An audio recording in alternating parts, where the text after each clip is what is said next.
this document here is the latest version of the guidelines, right? And it's used virtually everywhere, but they don't provide sufficient health guidelines and simply don't address small people or wildlife. So there's a lot of faults with this, and in fact, really safety is down to 6 pages at the end, and it wouldn't even pass an A-level science exam in the quality of this document. It's completely illogical and not scientifically thought through. But anyway, so to counter that, there's evidence from around the world, in both in terms of the weight of scientific evidence, that's scientific study, and human experience, epidemiologically, that is as it affects people, live people, and animals as well, and plants. The EMFs, that's electric and magnetic fields, cause numerous health effects from minor to chronic, and chronic can lead to premature death as well. So there is a need for humanity to step back, and for planners, those planners that are here, to fully consider the health risks of applications, planning applications, and push for alternatives, if required, for both existing applications and existing infrastructure, and 5G in particular. Briefly, Sadiq asked me a good question the other day. He always get these sideball questions, like just testing if I know what I'm talking about. I'm not sure about this one, but anyway, it was a question: who's driving and who's authorising these masts? You know, do they just the mast walk along the road and just say, right, this is a good spot, and just just grow there? And where does it all come from?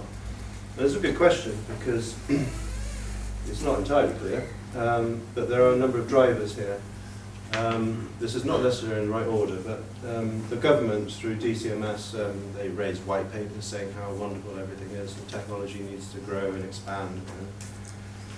And a number of MPs around the country have signed up to that. Ofcom get the job of basically pushing everything through that they're given, and obviously the telcos, who actually are the only ones who make any money. That's a bit odd. But then there's the United Nations, and this was new to me only a year or so ago. I found that the United Nations are coordinating essentially a worldwide mobile network called the International Mobile Telecommunications System 2020, so it should have been finished by now. And they have a statement that mobile wireless is not optional in society. But did anyone ask you? No. There might be alternatives. And at the very same time, we have a large judicial review attempting to get underway, which the judges seem to want to constantly deny permission to, despite there being a lot of evidence for it. Anyway, that's still ongoing, to get an application for judicial review, covering not just 5G, but other things as well. My background, I got a degree in electrical engineering from Imperial College. They now have a bad name because of the COVID thing, and I'm pretty annoyed about that. That was back in 1988. I was proud up until last year. A little bit of background, this old frequency spectrum thing. So we're talking here mainly about wireless communications, mobile, Wi-Fi. That's all microwave radiation in the between sort of 2.4, 700 megahertz, potentially up to 100 gigahertz. But the much higher frequencies are not beyond 26 gigahertz and are not really that much in use, possibly 60 gigahertz. This is a chart showing the introduction of things that emit microwave radiation. And it all started in 1980, thereabout, with microwave ovens. And then in the next decade it was, in the same decade, 1984 it was mobile phones and masts. Then in the next decade it was Wi-Fi, and then it was sort of Bluetooth and things like that, then smart meters and 2G, 3G and so on. So it all really started in about 1980 really, widespread use. The radiation is typically polarized, okay? Hope people understand what polarization is. It's where you've got the electric and magnetic fields that are in opposite to each other. But basically, the environment basically is exposed or saturated with electric and magnetic fields that are unnatural. Wireless emissions are typically pulsed, and they're 100% modulated. So you get a frequency, and then you get nothing, and then you get a frequency. But the net effect of that is that you get low frequencies all the way from just a few hertz all the way up to the carrier frequency. And it's believed it's the low frequency modulations that can cause health effects. So not necessarily the high frequency. Essentially those pulses, low frequency pulses, are what you call bioactive. That's just a picture of some mobile phones signals, and it shows sort of 200 hertz pulses and 15 kilohertz pulses. The issue is, so for wireless technology, the health issue is really less to do with heating and more to do with the electromagnetic fields. So given electromagnetic fields of various frequencies, times time, and you can end up with a chronic effect. And then to cap it all, you find that masts and Wi-Fi systems transmit 24/7, 365. In the sort of 4 o'clock in the morning, you drive past the mast and it'll be red on the meter, red on these types of meters. You think, why on earth is that? And it's the same with Wi-Fi in classrooms. You can have a completely empty classroom, and again, it will be in the red. Why is that? It shouldn't be. But a candle generates heat, but it's natural radiation with no free magnetic and electric fields. So if you could devise a wireless system for transmitting data using a candle, you'd be a little bit safer. They did do it with bonfires on top of hills. Yeah, there. But there is a point to that, and that if scientists could get together and think of safer ways to transmit rather than choose the worst kind of signal, which is pulsed, polarized, with low frequencies on it, then maybe we could have safer systems. The radiation gets absorbed, gets absorbed by the body. The higher the frequency, the quicker it gets absorbed, but it all gets absorbed at some point in the body. We'll come on to that. So if it goes through the whole body, then the whole body is exposed. The intensity might drop off. If it's a very, very, very, very high frequency, it might get absorbed quickly near the skin, but it still gets absorbed by the skin. The distance from the source, so the power drops off as 1 over r squared, whereas the electric field, the voltage, drops off as 1 over r. Now that's a problem because it's the electric field that's more of a problem necessarily than the power. So it turns out that if you do some calculations, then you could have brainwave interference from a mast at 100 miles away. Okay. Now that doesn't assume any absorption by moisture and trees and houses and things like that, but it just goes to show that the lower frequencies actually can travel further. So what does the science say?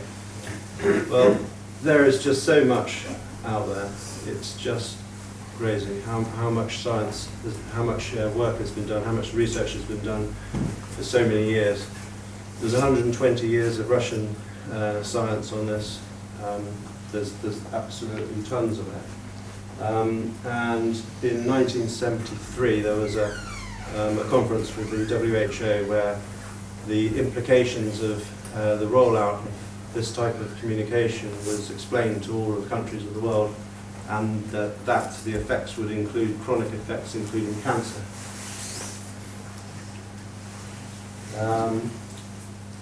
Anyway, there's loads and loads. There's the Bioinitiative report 2012, which indicates very clearly low-level effects, and so on and so on. Also PubMed. Martin Powell's very good. Now this is a chart from my institution, the Institution of Engineers and Technologists. So they do a review of the papers associated with EMF effects, and they do it for both magnetic fields, and that was an issue to do with power lines. Probably started before wireless technology. And that's the red line. So the power lines and magnetic fields is the red line, and the green line below is the wireless, mobile wireless reports. And what it gives is the percentage of reports that report a health effect. And what it shows is that the green line, that's the mobile stuff, has now reached the same level as about 80%. And that was that's back in 2016. So basically, the majority of studies show health effects, and that's negative health effects. One fundamental interaction with the body is through the voltage-gated calcium channels, and that's where the cells are basically triggered into accepting too much calcium. And calcium is used to trigger cell operations such as muscles and also nerves. So the radiation can basically trigger things going on in the body, in the brain, and so on and so on, and the muscles as well. As a result of excess calcium going into the cells, you end up with what they call the no-ono cycle of chemical reactions, which ends up with production of, I've got to remember the name of it, it's something like peroxynitrite. So you end up with this chemical which is peroxynitrite, and that is responsible for oxidative stress, which a lot of people will recognise as a precursor to a lot of illnesses.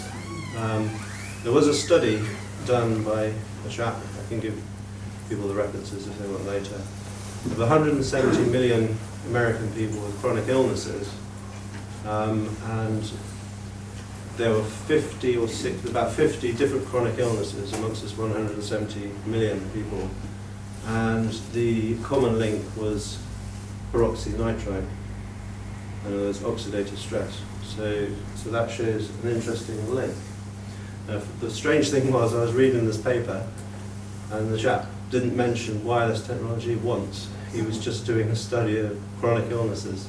So we had a back-to-back. We had people studying wireless, coming up with this ono cycle. And this other chap just studying chronic illnesses, and bang, the two link. There are other mechanisms as well. This shows effects on brain waves, and this is actually showing the difference in the effect on brain waves between girls and boys in a normal Wi-Fi environment. It just shows that there's a gender difference, but if there's a gender difference, it shows there's also an impact as well. And and it just so happens that Public Health England acknowledged the possibility of EEG impact of wireless in one of their major reports in 2012, but then brushed it aside. And there was a tendency to sometimes note biological effects and then say, well, they're not actually a chronic problem, they don't give you adverse sort of health effects. So it's okay for people not to be able to think properly, is it? Right. So this is showing a study showing how brain waves get entrained to the low frequencies. So basically they use 7 hertz, 14 hertz and 21 hertz, which are around brainwave frequencies, and this covers the alpha, beta and gamma. The biggest effect was on alpha, and the alpha frequency is between 8 and 12 hertz. The Stewart report was commissioned by the government in 2005, had lots of findings, and then they were brushed under the table, and included effect on brain function as well. So, so there are the existing exposure guidelines have biological effects that are of sufficient magnitude to influence behaviour. Fertility. Again, there's a direct link with radiation and fertility. People probably know that fertility has dropped by about 60% in the last 30 years, so what a coincidence. Same time as radiation. It's increased. This is it's probably too detailed to see, but this is a really good chart showing the effects at different distances. So different effects at different distances from Mars. And just to point out that sleep disturbance seems to travel the furthest. Okay. So this is distance from a mast, and these are the different effects. So obviously the higher effects, the more significant effects are over that side. So fatigue, close to a mast, fatigue is the highest thing, and then headaches and concentration, all this sort of stuff, memory loss, irritability, things like that. And then as you go, that distance from one end to the other? So what is that distance from one end to the other, so we've got an idea of... Yeah, sorry, so this is like at around about the 10 metres, Right. so really, really close, and this is greater than 300 metres. Yeah. Yeah, it is residential distance from transmitter. So that, yeah. Again, if anyone wants any further detailed information on any of this, just let me know. We can get it to you. So what are the official positions on the risk of EMS? Well, we know about the guidelines, and they really only cover the thermal effects, and not the below thermal effects. It was updated in March of 2020 to increase the allowance levels for power density, because the study showed that otherwise they wouldn't be able to roll out 5G. But there are still issues, and that's just to account for the heating effects guidelines. In other words, not biological effects. So you could find a 5G mast where if you got close enough, or animals or wildlife got close enough, they would actually be thermally damaged. It turns out that the exclusion zones are larger than on other masts, and they're not disclosed in the planning. So now, the IARC are the people under the WHO who investigate cancer risks. So they've got reports on every substance, every possible toxic substance in the world. And since 2011, radiation was a class 2B carcinogen, so may cause cancer. Most unions recommend searching for, in companies, and trying to eliminate substances that may cause cancer. That's the lowest level. Now, the studies since then have actually indicated it probably causes cancer, but they haven't changed that yet. The Public Health England and ComAir should be looking after our health in this respect, but they're really not proactive at all. And I found that out by corresponding with my MP, who's corresponding with the health minister. The Chief Medical Officer in 2005, before Wi-Fi was prevalent in schools, which was from 2007, recommended that children should minimise the use of phones. The Council of Europe in 2011 recognised EHS, which is electrohypersensitivity, and recommended that schools use wired internet, for instance. The United States FCC, Federal Communications Commission, responsible for guideline levels in the US, were told that in 2013 they needed to review their guidelines based on the up-to-date science, and they failed to do it. So about 7 years later, there was a court case, I think it's only just completed earlier this year or last year, by the Children's Health Defence and Environmental Health Trust, and they lost the case. The FCC lost the case and were ordered to basically go and look at all the evidence. There was 11,000 pages of evidence, and written and oral evidence of harms throughout the community. And essentially that means, because the FCC uses the same guidelines as the UK, that there are effectively no guidelines, effective guidelines in force anywhere in the world, in effect. Yeah, all roads lead to ICMAP. Yeah. There are numerous appeals and declarations over the years. That's just a few of them. That was about the legal case I mentioned against the FCC. There are legal claims against schools to do with Wi-Fi. There were 2 judicial reviews. I mentioned the Michael Mansfield one. There was another one running as well. I'm not sure what the status of that one is. So now we come on to deep breath. Not time for a break yet. So what's the difference with 5G? So what's different about 5G? What's special about 5G? So that's my little chart there. 5G to you. So that shows one of the key aspects of 5G, which is beams. Come on to that. Yes, this is one of the best demos ever. Yeah. So this is the list of studies showing that 5G is safe. I'll get a copy of that.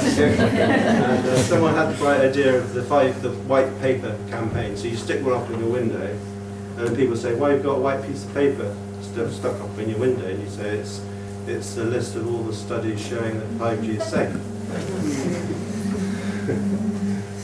So the key points about 5G, and the intention was to roll out 5G by 2027.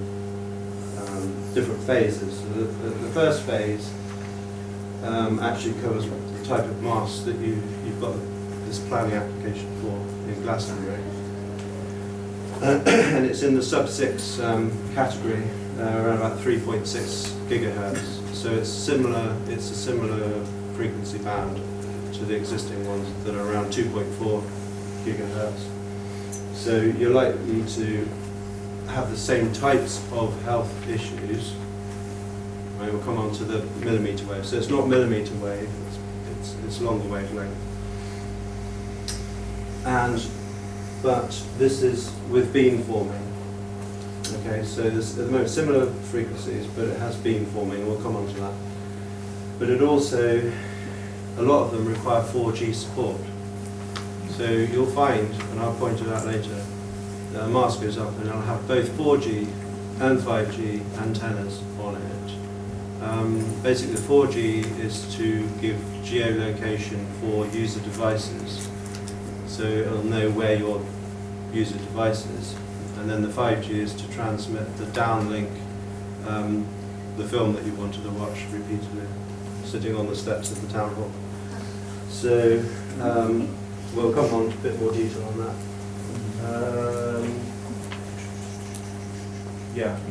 The second phase is what they call a small cell. So this is the idea of sticking things on lampposts and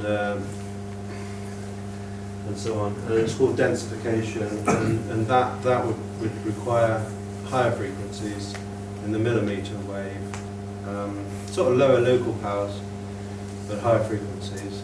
Again, all to do with beam forming and beam steering, which we'll come on to. And so some places around the world in the US have implemented that, and it typically seems to start in cities. It's the easiest place to trial these things. So what does that mean? So 24 gigahertz gives you about 10 millimetre wavelength, so it's starting to be the millimetric stuff. So 10 millimetres. So of course 10 millimetres, yeah, okay. And then as you go up in the frequencies, you're likely to have different types of health effects. This second part is also the subject of potential deregulation, which was consulted on by Ofcom in June this year. I don't know, hands up anyone who contributed to that consultation. They tend to put out consultation papers, and anyone can actually comment on those. I think I've done about the last half dozen of these papers. And the idea is to deregulate the small cells so that you don't need planning permission for these things. Anyway, the report on that is imminent, but not been released. And it could be one of the most controversial pieces of consultation in history, from what I can tell. And a lot of MPs are not that keen on it. So even if you didn't take health into account, the chances of proliferation of boxes everywhere, just messing up the environment is there as well. But don't forget, you can also have, ultimately, and this is my TV aerial man told me this, that you can also have 5G that beams from various places to your rooftop, to your chimney, aerial as well. And then don't forget 5G satellites. A lot of 5G satellites have gone up under Elon Musk's Starlink network. I'm not sure if it's thousands, probably thousands. It's 12,000 tall. 12,000. Take 12 companies who are trying to put it up 144,000 over the next 20 years. Yeah, so absolutely tens of thousands potentially. And thousands are up there already. Will that it's not clear. Would that be heating up the world? Well, yeah, we'll come on to that one, yeah. Yeah, that could be the global warming. Yeah. That's causing global warming is our telecommunication industry. Yeah, come on to that one. A good point. And what was I going to say? But I'm not sure that they're fully on, if you know what I mean. So there's a thing called beta testing, and they'll have private services where you get a satellite downlinks and things like that. So I don't think it's widespread, but when it is widespread, the idea is that every inch of the Earth except Antarctic will have millimetric microwave radiation beamed down onto it, and it's adjusted according to the cloud. So you have roughly the same power density. So if the cloud level goes up, it increases the power down, so you get roughly the same power density. So that's something to watch out. So yeah, key characteristics of 5G is actually multiple frequencies. So it's actually from low frequencies, 700 megahertz, which the early mobile phones used, all the way up to whatever frequency you can get away with. So, and then they use beamforming. Now, 4G could do beamforming, but it wasn't modus operandi. They may or may not have implemented it anyway, in some places. So beamforming gives you the opportunity to get power at a distance, right? So if you can focus your energy and you can transmit it further. Obviously, the further you go, generally the power dissipates. We know that. But if you use beams, you can get to further. You can either get further or you can get more power at the same distance. But it also has implications for exclusion zones. So if you've got a concentrated beam, which will widen as you go further away, the near part of the beam is actually potentially very intense. And this is a complex radiation regime where you could have beams searching for user devices, multiple user devices. So in a city you have stuff going all over the place, bouncing off buildings, zipping everywhere, hundreds and thousands of these beams. But goodness knows what power levels. Yeah, so now there are two modes to the 5G. There's the one which is designed to be used without 4G, and apparently that's been trialled in Dorset. I haven't got the full details. And then there's the one that goes along with 4G, which is the more common one at the moment. Yeah, so that's just a graphic of the beam forming. So what they have is multiple elements in the transmitters, and by using phase variation between them and then superposition, it ends up with effectively a narrow beam that looks like a torchlight. And then the thing about this is, if you have a 4G phone, even now, when you go into 5G area, the chances are that the system will be testing itself on your 4G phone, right? Because because a lot of people don't have 5G phones, so to test the 5G system, you use the 4G phones, because the 4G gives the location of the phone, tells the mast, could be the same for 5G mast, and then the data then gets transmitted in that direction. Now the 4G phone could still detect 5G signal underlying and send it back up in the macro data, but you won't know anything about it. The government said 5G won't add to the radiation levels, but as I just said, a lot of it is putting more masts in, more 4G in, more signals. It's basically increasing the levels. I mean, it's not completely smooth, it's lumpy, but it's increasing the levels.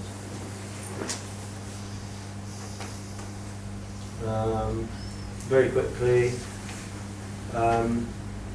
the rollout happened, started in May, across the world 5G, it started in May 2019.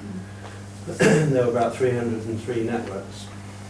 And then it accelerated throughout the pandemic. In May the following year, there was 7,200 networks. And this August, there were 85,000 networks across the world. And yeah. Now, this is an example mast that was planned to be put up right outside a primary school in Brighton, St. Peter's Primary School in Brighton. There was a big campaign for judicial review. So it's within yards of the building, and it shows one of these 4G, 5G masts. And so you can see that the lower one is 4G, and the upper one is a 5G. Now the problem there is, of course, that 4G thing is transmitting omnidirectional at generally quite high levels now, like 6 volts per meter, like quite near them. So irrespective of what 5G is doing, that school then is pretty heavily radiated and doesn't comply with what the Chief Medical Officer said, which is for children to be able to minimise the mobile use. So the radiation from these masts close up is as much as you get if you're using a mobile phone near you. So the children would be radiated as though they were on a mobile phone for the entire school day. That's how stupid it is. This one. So this one here shows one of the masts that was conveniently burnt down last year. And so you can see some of the internal workings of it. That shows the, it's actually I think it's the, well, I'm not sure if it's the 4 or 5G, it's different masts. But it shows these different elements, because you can have those different elements in 4G as well. The separate elements. And these things here I've been trying to figure out what they are. Are they to isolate the different antennas in terms of interference? But they're not. They're just to protect the cables. So you can see how these are all cables. They would be fed up into the bottom of these antenna units. So if you've got lots of these little units, right? Each one has a wire going to it. So you've got a lot of wires, a lot of plastic. So now we're into, if we're into millimetric, and as I said, some of this first phase is not millimetric, but when you go into the small stuff, cell stuff, then the health effects are different. And basically you get more things to start with to do with skin and eyes and nerves and things like that. But you can also have heating effects, because if you're absorbing the energy in less of a volume, then you're more likely to have a heating effect as well. But also, if you get the wavelength gets close to the size of the organism, then it tends to absorb more. So bees will be substantially more affected at the higher frequencies than even they are now. That shows how much is in the skin. So if one said, oh, it's just absorbed by the skin, well, the skin has an awful lot in it. So just 0.5 to 4 millimeters. There's an awful lot there. Nerves, blood. And the effects of millimeter waves were known, as I said, this is 1977, all sorts of weird effects. There are just so many reports. But again, if anyone's interested in a set of these reports, then again, the bees situation, they absorb more at the higher frequency, so that's around about the current frequencies. This is around about the 6 gig, so moving into the current 5G stuff. And then the 24 gig small cells. So if the small cells are implemented, you won't see any bees anywhere in the streets at all. This is energy use. So I did a quick calculation. There's a lot of assumptions in it, it's just a rough order of magnitude. But if you make certain assumptions, then the current 5G deployment of 100,000 networks would consume twice the UK installed wind power generating capacity, or 4 times the current world Bitcoin mining power capacity, around about something like 13 gigawatts of power. So yeah, the world is sort of a microwave oven in effect. But as I said, it's actually less to do with power, it's more to do with signals.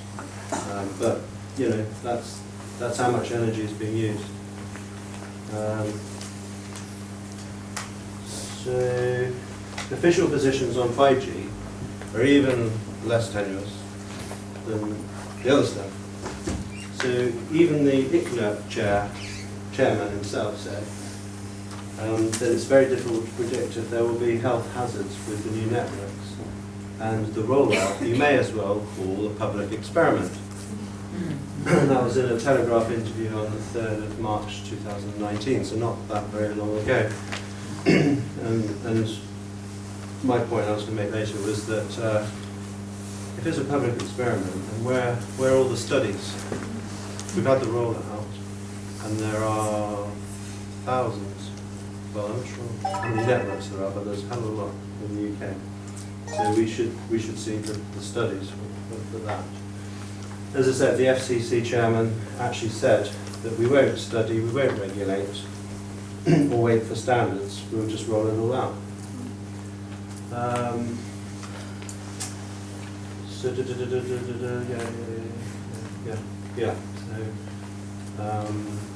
Again, public experiment, repeat myself.